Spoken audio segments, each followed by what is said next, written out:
I'm sprawled on our beat-up leather couch, the one we snagged at a discount from some warehouse sale, scrolling through my phone, checking the weather app for Saturday. Lake's looking prime, 82 degrees, clear skies, no wind. I'm already picturing it. Rods out, cooler packed, me, Derek, and Mike shooting the shit by the water. Emily storms in from the kitchen, dish towel slung over her shoulder, her face tight, like she's about to read me the riot act. She doesn't sit, just plants herself in front of me, arms crossed, staring like I'm a kid who forgot his homework. So, she says, her voice flat but sharp, like a blade wrapped in cotton. You're really going to the lake with Derek and Mike again? No hello, no warm-up. Just straight to the punch, like she's been chewing on this all day. I glance up, keep my tone light, casual. Yeah, told you last week. Saturday's the plan. Been too long since we hit the water. I'm thinking about the quiet, the reels clicking, the kind of day that makes you feel human again. She doesn't budge. Her eyes narrow, and her voice drops colder, like she's delivering a court ruling. If you go off with those idiots, don't expect me to be all cuddly this week. She says it calmly, no smirk, no playfulness, just a straight-up ultimatum, like she's dangling a prize I'm supposed to beg for. I raise an eyebrow, let out a short laugh, more disbelief than humor. You serious right now? You're scheduling me like I'm on parole. My voice stays even, but there's a bite. I'm not biting her bait. She shrugs, turns to the kitchen counter, and starts wiping it down like it's her life's mission. I'm just tired of you running off with your boys for no reason, she says, her back to me, her tone dismissive, like I'm wasting her time. It's pointless. I set my phone down, slow and deliberate, and lean back, my voice calm but pointed. Pointless. It's one day am. Fishing, not a Vegas bender. I told you up front. And ultimatums? That's not marriage. That's a dictatorship. I grab my keys off the coffee table and head for the door. We'll talk when you're ready to act like we're equals. Her silence follows me out. No comeback, no apology. Just the sound of her scrubbing that counter like it's her enemy. She thinks she can leash me with that? I'm not her damn dog. The next morning, I'm up early, pulling on a flannel and heading to the kitchen. Emily's already there, slamming cupboard doors, the clatter loud enough to wake the neighbors. She's at the stove, flipping bacon with a vengeance, her movements sharp, deliberate. No good morning, no glance my way. The air's thick, like we're strangers stuck in a dive bar. I pour coffee, lean against the counter, and try for neutral. Sleep okay? I say, my voice even. She doesn't look up, just mutters, her tone icy. Fine. She flips the bacon harder, grease spitting. I sit at the table, sip my coffee, and notice she set out one plate, hers. I grab a bagel from the counter, slice it, and say, casual, pass the cream cheese. She grabs it from the fridge, drops it in front of me with a thud, her eyes avoiding mine like I'm invisible. I chuckle, low and dry. Nice toss. Practicing for the silent treatment playoffs. Her jaw tightens, but she doesn't bite. I spread the cream cheese, eat my bagel, and let the silence sit. This isn't just her being pissed. It's a game, and I'm not playing. I finish breakfast, grab my jacket, and head to work. As I leave, I catch her staring, her eyes sharp, like she's waiting for me to crack. I don't. If she wants a Cold War, I'm built for it. That evening, I'm at my desk, buried in project timelines for a client who thinks yelling speeds up deadlines. My phone buzzes, a notification from Karen, Emily's best friend. A story post. I tap it, and there's Emily, in a dimly lit cafe, laughing, clinking a lemonade glass with Karen. The background's all mood lighting and low music, with Karen's caption, Girls' Night, whoop, posted last night, when Emily swore she was stuck at work on a big report. I paused the video, my thumb hovering over the screen, her laugh frozen mid-frame. I replay it, just to be sure. Same cafe, same smile, same lie. I set the phone down, take a slow breath. This isn't just a lie. It's a performance. I don't call her out yet. No point tipping my hand too early. She wants to play dirty? I'll let her dig her own grave. I text Derek and Mike in our group chat, locking in the lake trip. Derek replies, Rod's ready, let's roll. Mike sends a fish emoji and a don't let the warden ground you, man. I smirk, pocket my phone, and get back to work. She thinks she can play me? I see the strings. I get home late, drop my bag by the door. Emily's on the couch, scrolling through her phone, legs tucked under her, the TV on low. Still no warmth, just a wall of ice. I grab a water from the fridge and test the waters. How'd that report go last night? I say, leaning against the kitchen island, my voice casual but pointed. She freezes for a split second, her thumb pausing on her screen, then looks up, her voice too smooth, like she's rehearsed it. Fine, she says, shrugging, her eyes flicking back to her phone. Just tedious. Long hours. I nod, let it hang, my gaze steady. Must have been. Karen's story looked like a hell of a party, though. I say it lightly, but my eyes lock on hers, sharp and unyielding. She blinks, caught, but recovers fast, her voice airy. Oh, yeah. We grabbed a quick lemonade after, she says, her tone too casual, like it's no big deal. Just to unwind. Cool. I say, my voice flat, and head to the bedroom. Quick lemonade, my ass. You lied to my face. I don't push it. Not yet. I'm keeping score, and she's one strike down. She thinks I'm blind. I'm counting every move. Saturday morning, I'm up before dawn, packing my fishing gear in the garage. Emily's still in bed, probably faking sleep. I don't say goodbye. I load the cooler into my truck, toss in my rods, and roll out.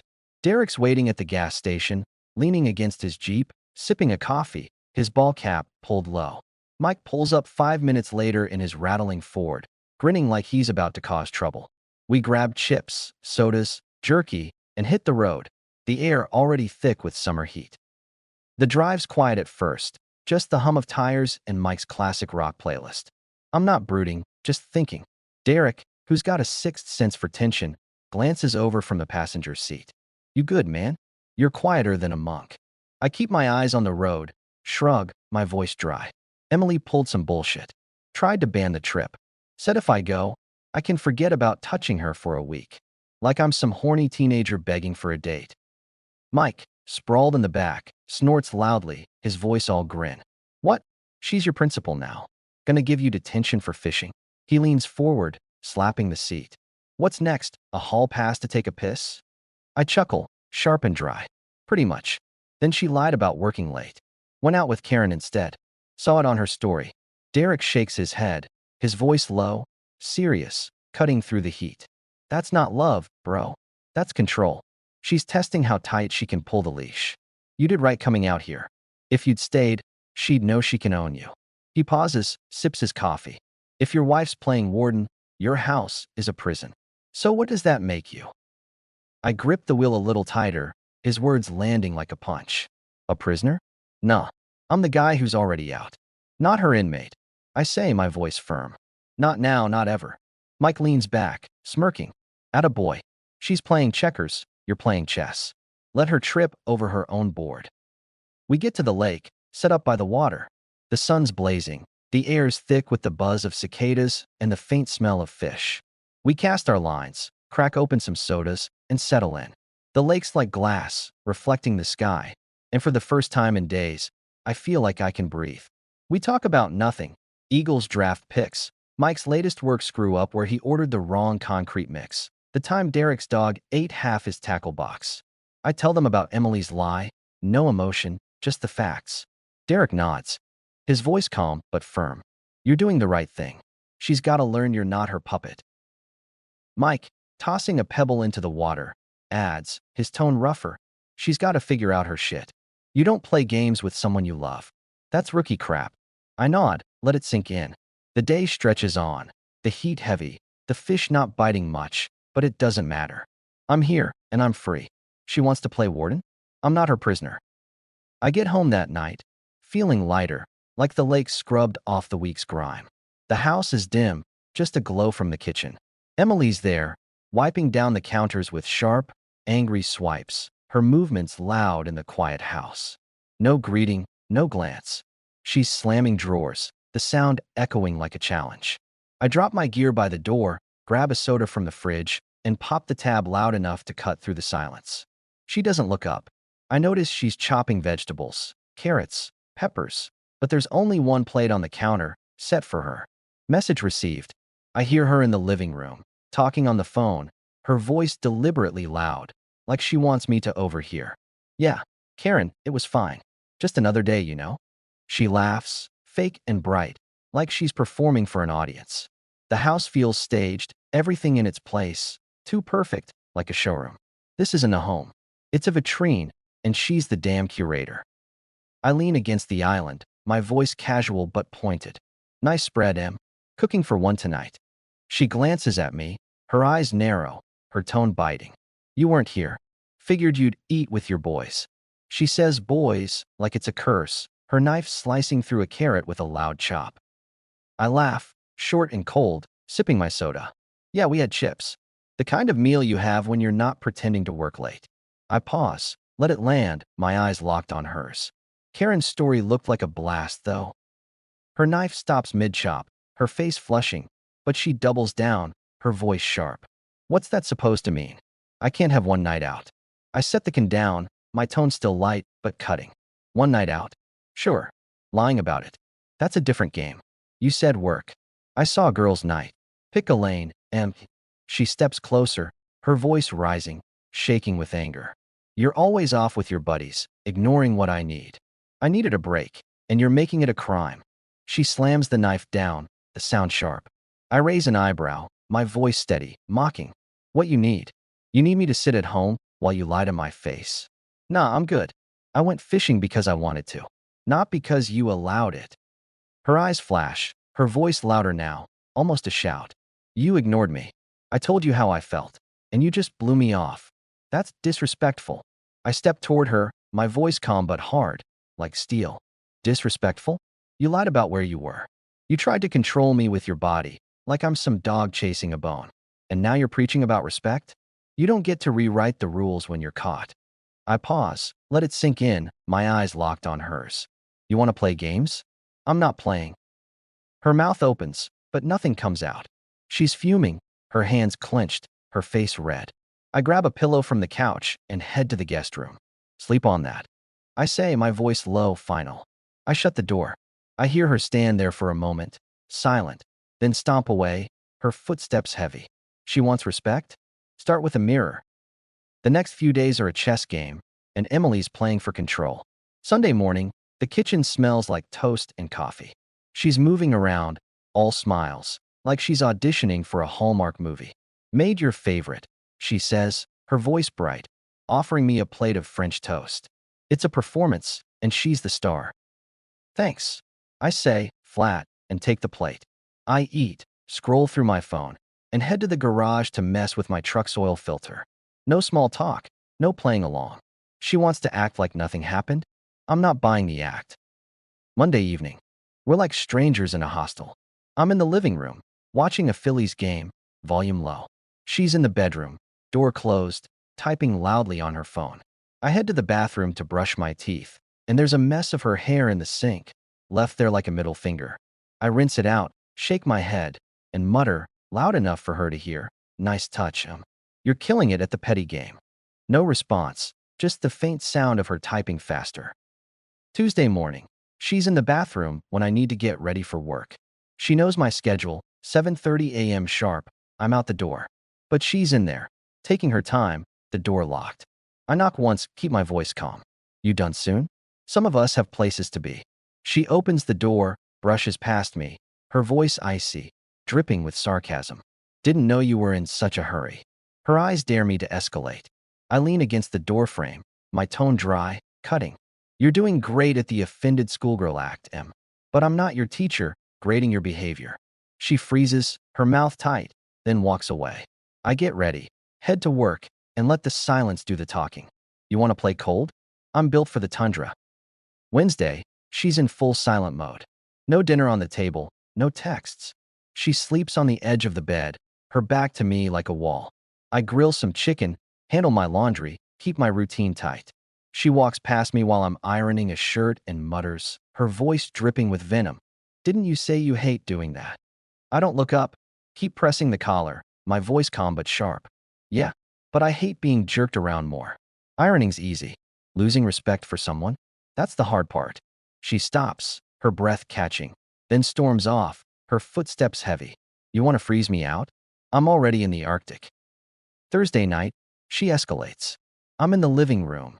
Game on, when she storms in, her voice loud, shaking with irritation. You're really just gonna act like nothing's wrong? You're so cold, Jake. You're pushing me away. She's standing over me, hands on hips, her face flushed. I mute the TV, turn to her, my voice steady, cutting. Cold. You lied about where you were, tried to control me with your body, and now you're mad I'm not begging for your attention? You set the rules, Em. I'm just following them. I lean forward, my tone harder. You want to talk about pushing away? Look at your own moves. Her eyes flash, and she lets it rip, her voice rising to a shout. You're ruining everything. You don't care about me. You're always off doing whatever you want, and I'm just supposed to deal with it. She's pacing now, her hands flailing. I stand, my voice low, controlled, like a blade. Ruining everything? You lied to my face. You try to make me jump through hoops like a trained animal. And now you're throwing a tantrum because I won't play? If anyone's ruining things, it's you. I pause, let it sink in, my eyes locked on hers. You want to talk about caring? Start with honesty. Then we'll see. She storms out, slamming the bedroom door so hard the walls shake. I unmute the TV, sit back down. She wants a fight? She's gonna lose. The ally's in sight. Friday, I'm at work, buried in a spreadsheet, when Derek swings by my office. He's a contractor, always in and out, but today he's got that look, like he knows something's up. He leans against the doorframe, arms crossed, his voice low. You look like you're carrying a storm cloud, man. What's going on? I lean back in my chair, rub my eyes, my voice dry. Emily's on a power trip. Lied about working late, went out with Karen. Tried to ban the lake trip with some bullshit ultimatum about no touching if I go. Now she's playing the silent game, like I'm supposed to grovel. Derek whistles, long and low, his voice steady, serious. Damn, that's not a wife, that's a warden. You're handling it right, though. Don't bend. She's testing how much she can control you. You give in now, it's game over. She'll own you. He pauses, his eyes sharp. If your wife's playing control, your house is a prison. So what does that make you? I feel the words hit, my jaw tightening. A prisoner? Hell no. Not her inmate. I say, my voice firm. Not now, not ever. He grins, claps my shoulder, his voice lighter. That's the spirit. Keep your head up. You're not the one screwing this up. He heads out, leaving me with a clearer head. Derek's right. This isn't about love. It's about power. And I'm not handing her the keys. Saturday, we're at Mike's barbecue, a big backyard blowout with neighbors, co-workers, and kids running wild.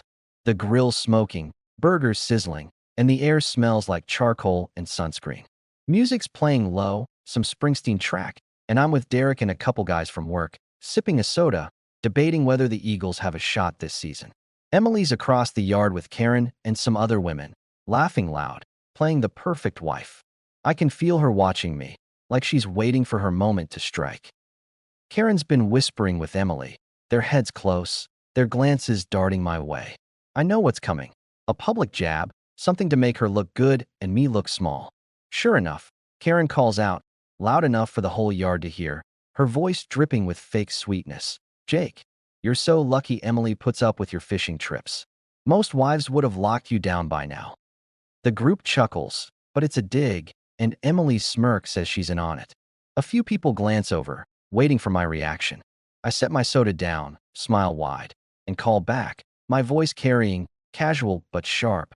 Yeah, and I'm lucky I don't have to lie about working late to go party with my friends. Right, Em? The laughter dies. Emily's face goes red, her smirk gone. Karen laughs nervously, trying to save it, her voice too high. Oh, come on, Jake, just joking. Her eyes dart to Emily, then back to me. I keep my smile, but my tone turns steel, loud enough for the crowd. Jokes are funny, Karen. Lying about working late to go out? Not so much. I turn to Emily, my gaze steady, unyielding. You want to talk about putting up with things? Let's talk about trust and ultimatums. The yard goes quiet, forks pausing, conversation stalling. Mike coughs into his drink, a neighbor looks away, and a kid's soccer ball rolls to a stop. Emily forces a laugh, her voice shaky, trying to save face. Oh, Jake, always with the humor, she says, her smile tight, her eyes blazing. I lean back, my voice calm but cutting, like a final jab. Yeah, you said no touching if I went fishing. I just figured that was a lifetime deal. Fair, right? I raise my soda, take a sip, and turn back to Derek, who's grinning like he's watching a knockout. The crowd shifts, conversation starting back up, but the air's different now. Emily sticks to her friends, her laugh forced, her glances sharp. Derek mutters low, "Damn, man, you buried her," and claps my shoulder. I shrug. "You want to play in public?" I play to win. In the car on the way home, Emily's silent, staring out the window, her arms crossed. Finally, she speaks, her voice tight, barely controlled. "You humiliated me back there." I keep my eyes on the road, my tone calm, cold. "You humiliated yourself when you lied." I just said it out loud. "You want respect? Earn it. Stop playing games." She doesn't respond. When we get home, she goes straight to the bedroom, door clicking shut. I sleep in the guest room again. "You want to play the victim? Play it alone." Monday, Emily's mom, Linda, shows up unannounced. She's a retired nurse, sweet but nosy, always trying to fix things with a smile and a lecture. She's in the kitchen, making herself tea like she owns the place, her movements slow, deliberate, like she's setting the stage. She sits at the table, sips her tea, and looks at me, her voice soft but probing. "Jake, you've always been good to her. I've always liked you. But right now, you're acting like a stranger. You two are so stubborn." I set my coffee down, lean back in my chair, my voice polite but firm. "Linda, I'm not the one acting." Emily lied about where she was, tried to control me with ultimatums. And now she's playing victim. I'm not leaving her, but I'm done with her games. She sighs, pats my hand like I'm a kid, her voice gentle, coaxing. "She's always been emotional, Jake. She loves you. Be the bigger person. Make the first step." I pull my hand back, my tone steady, sharper, but without anger. "You love peace at any price, Linda. I don't. I love respect. If she's so emotional, she can try being honest instead of playing manipulator under a mask of hurt." I pause, let it land, my eyes locked on hers. "I'm staying, not because I'm scared to be alone, but because I want her to see who she's losing every single day." Linda's eyes widen, but she doesn't push. She sips her tea, nods slowly, and changes the subject to the weather. I finish my coffee and head to work. If Emily thinks her mom's gonna fix this, she's dreaming. 2 weeks later, we're barely speaking. Emily's silent treatment is fading, like she's running out of steam, but she's still trying to make me crack first. I'm living my life. Work, gym, the occasional soda with Derek and Mike. I'm not chasing her. I'm not apologizing. I'm done with her tests. One night, I'm in the living room, reading a book on project management, the house quiet except for the hum of the fridge. Emily walks in, her hands trembling, her eyes red, like she's been crying. She stands there, hesitant, like she's scared to cross some invisible line. She opens her mouth, starts to speak, then stops, her voice catching. "Jake," she says finally, her voice soft, unsteady. "Can we talk?" I set the book down, look at her, my voice calm, neutral. "Sure. Talk." She takes a shaky breath, her hands twisting together, her voice low. "I didn't mean to push you away. I felt like you didn't see me. I was wrong, okay? I'm sorry." She's trying to sound sincere, but there's a flicker of desperation, like she's waiting for me to fold. I lean back, my tone steady, cold. "I see you clear as day, Em. I saw you lie about work. I saw you try to control me with your body. You decided your love's a bargaining chip. I'm not buying." I pause, let it sink in, my eyes locked on hers. "You wanted me to care? I cared enough to call out your lies. I cared enough to set boundaries. But I don't care enough to beg for your approval. You made your rules. I'm playing by them." Her eyes well up, her voice a whisper, shaking. "You're so cold, Jake." I stand, my voice low, final, like a gavel. "Cold. I'm honest. You want warm? Start with the truth. Until then, we're done here." I grab my pillow, head to the guest room, and shut the door. She stands there, silent, her breath hitching, then walks away, her footsteps slow. I sit on the bed, the room dark, and think, now she knows. I'm not leaving. I'm not bending. And that's worse for her than any fight. 3 months later, we're still under the same roof, but it's different now. Emily's changed, not in words, but in actions. No more ultimatums, no more lies, no more tests. She's quieter, careful, like she's walking on eggshells. I'm civil, but I'm not the same guy. I don't trust her the way I did. I don't reach for her. I don't chase. I live my life. Work, fishing, friends, and she sees it every day. One morning, I'm in the kitchen, making coffee, when she comes in, her hands trembling, her eyes red. She sits at the table, her voice soft, unsteady. Jake, I was wrong. I didn't see it then, but I do now. I'm sorry. I pour my coffee, look at her, my voice calm, final. I know you're sorry, Em. I told you every step of the way what you were doing. You didn't listen. You made your choices. I made mine. I pause, let it sink in, my tone cold, unyielding. You decided love was a game. I decided I'm not playing. We're here, but don't mistake that for a second chance. You burned that bridge. She nods, tears falling, but says nothing. I take my coffee and head to the garage. I'm not leaving. I'm not running. But I'm not hers anymore. She knows it. And that's her loss. Not because I walked away, but because she pushed me away and found out what it feels like to lose.